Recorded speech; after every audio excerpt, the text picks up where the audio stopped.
नमस्कार दोस्तों, मैं निखिल रघुवंशी फिर से आप सबके सामने हाजिर हूँ एक नई वीडियो लेके। आज की वीडियो फिर से 12th क्लास की है, जो कि हमने महात्मा गांधी और राष्ट्रीय आंदोलन का पहला भाग बनाया था। तो आज ये दूसरा भाग है। हमने पिछले वीडियो में असहयोग आंदोलन तक पढ़ लिया था, जिसमें हमने देखा था कि महात्मा गांधी जी ने किस प्रकार से असहयोग आंदोलन शुरू किया। लेकिन उसके अंत के बारे में अब हम समझते हैं। जैसे कि आप सभी को पता है कि महात्मा गांधी जी अहिंसा के आधार पर चलते थे और अहिंसा के अनुसार ही वो सभी आंदोलन करते थे। तो महात्मा गांधी जी के कुछ ऐसे साथी, ग्रामीण साथी जो कृषक थे, चौरी चौरा में 1922 में उन्होंने उग्र होके एक पूरे के पूरे थाने यानी कोतवाली में आग लगा दी, जिसमें कई सारे बेगुनाह लोग मारे गए। यूँ कहें बहुत सारे बेगुनाह पुलिसकर्मियों की निर्दयता से हत्या कर दी गई, जिसके कारण महात्मा गांधी जी को ये पता चला और महात्मा गांधी जी ने तत्काल ही उस आंदोलन को समाप्त कर दिया। अब वो आंदोलन से दूर हो चुके थे, आंदोलन समाप्त हो चुका था। महात्मा गांधी अब कुछ समाज सेवा के कार्यों में लग गए। महात्मा गांधी ने कुछ 4 से 5 वर्ष समाज सेवा का काम किया, जैसे स्वच्छता अभियान चलाया। महात्मा गांधी जी ने स्वदेशी कपड़ों को महत्व दिया, चरखा चलाया। साथ ही साथ महात्मा गांधी जी ने छुआछूत जैसी कुरीतियों को ख़त्म किया और महात्मा गांधी जी के द्वारा हिंदू मुसलमानों की एकता के ऊपर भी कार्य किया गया।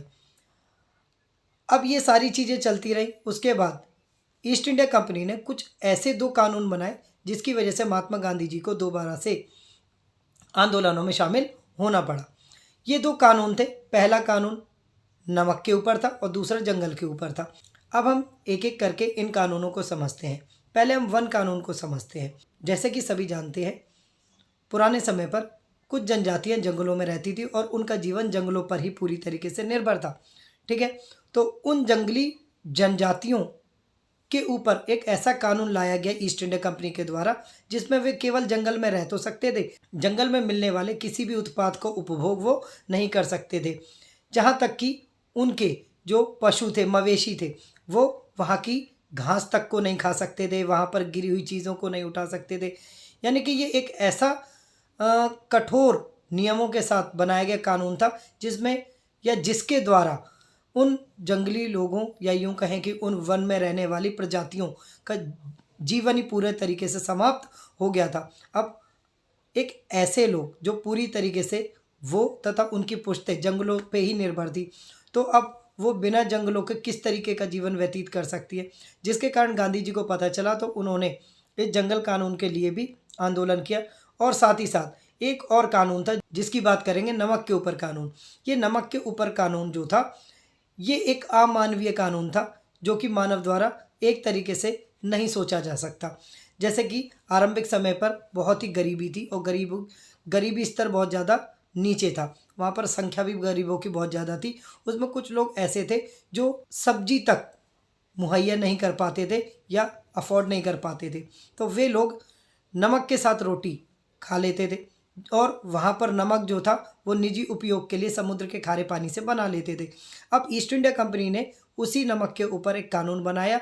कानून ये था कि अब कोई भी व्यक्ति निजी उपयोग के लिए नमक नहीं बना सकता। और दूसरी चीज़, नमक की कीमतें बढ़ा दी गई और अब वो सरकारी कोटों में मिलने लगी। ठीक है, और जो भी अपने निजी उपयोग के लिए नमक बनाएगा तो उसको कारावास या उसको सज़ा दी जाएगी। ठीक है, जब गांधी जी को ये दोनों कानून पता चले, ये अमानवीय कानून पता चले, तो महात्मा गांधी जी ने दोबारा से इन आंदोलनों को करने का निश्चय किया। अब ये आंदोलन एक नए प्रकार के होने वाले थे। इन आंदोलनों में एक यात्रा निकाली जानी थी और महात्मा गांधी जी ने इस यात्रा को कानूनी तौर पर निकालने का मन बनाया। महात्मा गांधी जी ने उस समय पर कार्यरत जो वाइसराय थे, लॉर्ड इरविन, उनसे पूरी तरीके से एक परमिशन ली। और परमिशन मिलने के बाद महात्मा गांधी जी ने अपने राष्ट्रवादी कांग्रेस सदस्यों को कहा कि हम एक मार्च निकालेंगे, एक यात्रा निकालेंगे, जो कि महात्मा गांधी जी के आश्रम साबरमती से दांडी तक की होने वाली थी। और इस यात्रा को सफल बनाने के लिए महात्मा गांधी जी द्वारा कई सारे नेताओं को बुलाया गया। अब ये यात्रा शुरू की गई। यात्रा के दौरान महात्मा गांधी जी जिस रास्ते से जाने वाले थे, उस रास्ते में पड़ने वाले सभी गाँव में महात्मा गांधी जी रुक रुक के भाषण देते गए। जैसे जैसे महात्मा गांधी जी आगे गए, उनके साथ जनसंख्या या यूं कहें कि भीड़ या उनके समर्थकों की संख्या बढ़ती चली गई। अब वैसे ये यात्रा 12 मार्च 1930 को साबरमती महात्मा गांधी जी के आश्रम से शुरू हुई और दांडी जो समुद्र के किनारे एक स्थल था वहाँ पर समाप्त हुई। लेकिन ये एक लंबी यात्रा थी, कई दिनों तक इस यात्रा को किया गया। महात्मा गांधी जी ने अपने सभी साथियों से ये आह्वान किया था कि जो भी महात्मा गांधी जी के साथ आ सकता है वो आके महात्मा गांधी जी के साथ अपनी जेल में गिरफ्तारी दे, और जो नहीं आ सकता तो उन लोगों को भी कहा कि जिस दिन मैं नमक बना के इस कानून को तोड़ूंगा, आप भी अपने अपने क्षेत्र में अपने समर्थकों के साथ उस दिन नमक बना के इस कानून को तोड़े। इसे जेल भरो आंदोलन भी कहा गया था। महात्मा गांधी जी ये देखना चाहते थे कि ईस्ट इंडिया कंपनी कितने लोगों को गिरफ्तार कर सकती है और उन्हें अपनी एक क्षमता भी दिखाना चाहते थे, जिसके कारण यह आंदोलन कहीं ना कहीं सफल होता भी दिखाई दिया। क्योंकि इस सविनय अवज्ञा आंदोलन, इसे सविनय अवज्ञा आंदोलन भी कहते हैं, इस सविनय अवज्ञा आंदोलन से 3 चीज़ें निकल के आई। पहली चीज़ तो ये कि महात्मा गांधी पूरे विश्व में एक नेता बन चुके थे, एक हीरो की तरह से प्रसिद्ध हो चुके थे, जो मतलब विश्व में पता चल गया था कि महात्मा गांधी जो भारत के लिए एक स्वतंत्रता की लड़ाई लड़ रहे हैं। दूसरा कारण ये था कि अंग्रेज़ों को अब पता चल गया था कि उनका भारत में ज़्यादा दिनों तक रहना नहीं हो पाएगा। और तीसरा ये था कि यही वो आंदोलन था जिसमें महिलाओं ने भी बढ़ चढ़ के शिरकत की थी। इस आंदोलन के पश्चात गांधी इरविन समझौता होता है। जो लॉर्ड इरविन है गांधी जी से इस आंदोलन को वापस लेने की बात करते हैं, तो गांधी जी भी उन्हें ये आश्वासन देते कि मैं इस आंदोलन को वापस ले लूँगा, परंतु आप नमक और जंगल के कानून को समाप्त कर दो। अब लॉर्ड इरविन उसको समाप्त करना नहीं चाहते, जिसके कारण गांधी जी ने भी इस आंदोलन को जारी रखा। उसके बाद हम बात करते हैं कि पहला गोलमेज सम्मेलन 1930 में होता है, जो कि लंदन में आयोजित किया जाता है। लेकिन पहला गोलमेज सम्मेलन में भारत की तरफ से कोई भी नहीं जाता, क्योंकि उस समय पर महात्मा गांधी जी जेल में होते हैं और कोई भी भारतीय दल की अगुवाई करने वाला नेता नहीं होता, जिसके कारण भारत की तरफ से इस गोलमेज सम्मेलन का बहिष्कार कर दिया जाता है। दूसरा गोलमेज सम्मेलन 1931 में आरंभिक समय पर हुआ, और इस गोलमेज सम्मेलन की अगर हम बात करें तो इसमें महात्मा गांधी जी अपने सदस्यों के साथ लंदन जाते हैं।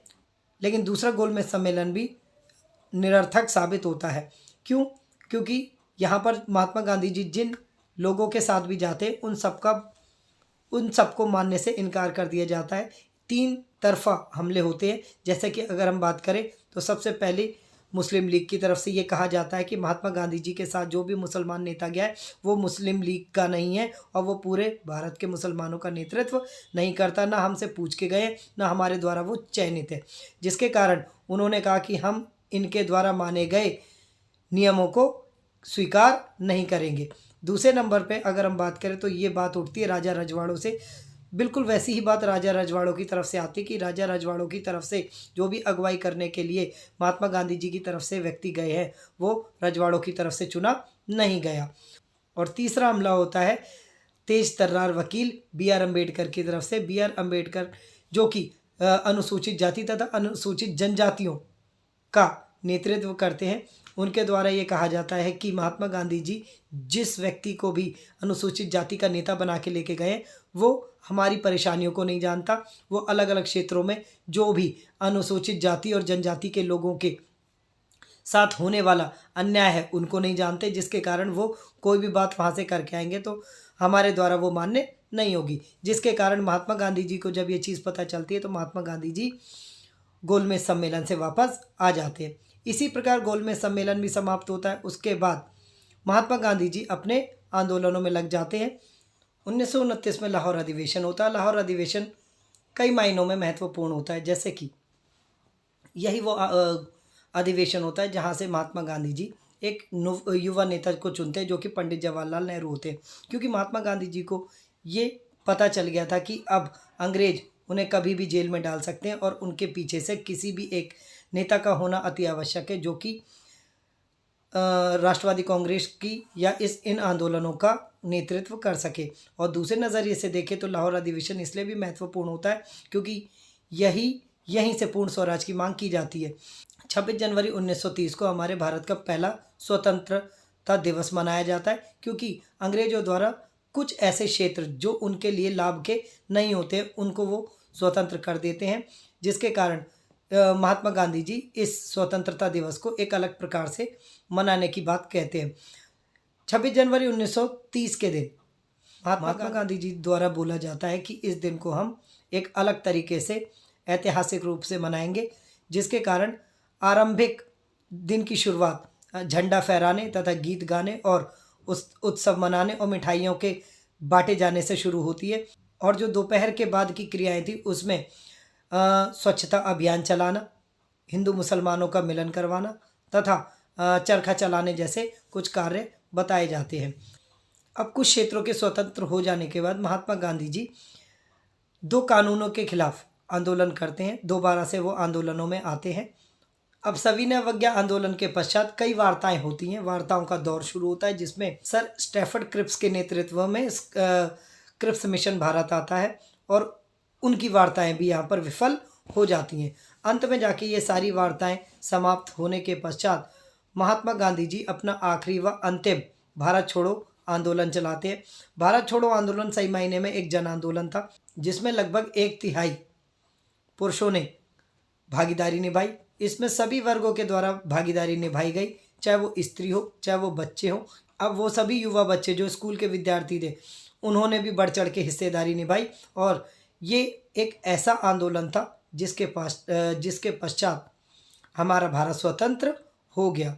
अब भारत छोड़ो आंदोलन 1942 में जो चलाया गया था, इस आंदोलन के बाद महात्मा गांधी जी ने कांग्रेस और मुस्लिम लीग की दूरियों को 1944 में एक वार्ताओं के द्वारा दूरी कम करने का निश्चय किया, परंतु ये वार्ताएं विफल रहीं, जिसके पश्चात इन दोनों समुदाय का अंतराल बढ़ता चला गया। बढ़ने के साथ साथ ये दोनों एक दूसरे के प्रति एक अलग भावना के साथ ही नज़र आती चली गई, परंतु अंत में जब भारत आज़ाद हुआ तो वो एक नहीं 2 भागों के रूप में स्वतंत्र हुआ, जिसकी कल्पना कभी भी गांधी जी द्वारा नहीं की गई थी।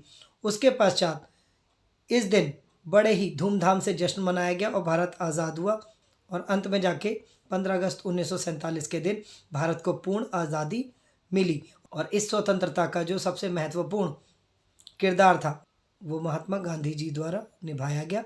और कट्टर हिंदूवादी जो कि एक समाचार पत्र का संपादक भी था, नाथूराम गोडसे, उसने महात्मा गांधी जी को मुसलमानों का अजीज होने के शक के आधार पर गोली मारकर उनकी हत्या कर दी और इस प्रकार गांधी जी की मृत्यु हो गई। तो ये था हमारा महात्मा गांधी जी और उनके राष्ट्रीय आंदोलन वाला अध्याय। आई होप कि ये वीडियो आप सभी को पसंद आई होगी और आपके लिए बहुत ज़्यादा बेनिफिशियल रही होगी।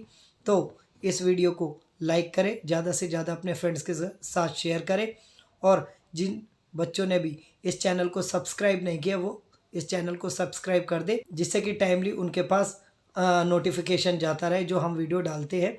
तो मिलते हैं फिर अगली वीडियो में, जब तक जय हिंद।